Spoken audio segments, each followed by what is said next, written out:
चांद के आगे, उस चांद का मुकाबला। अरे भाई इतना शर्मा क्यों रहा है? से मिलना है हमें,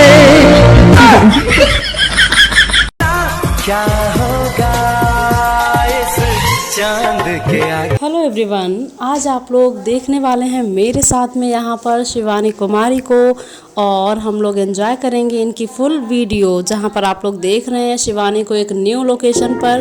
तू हाथ में हाथ जो इस चांद के आगे,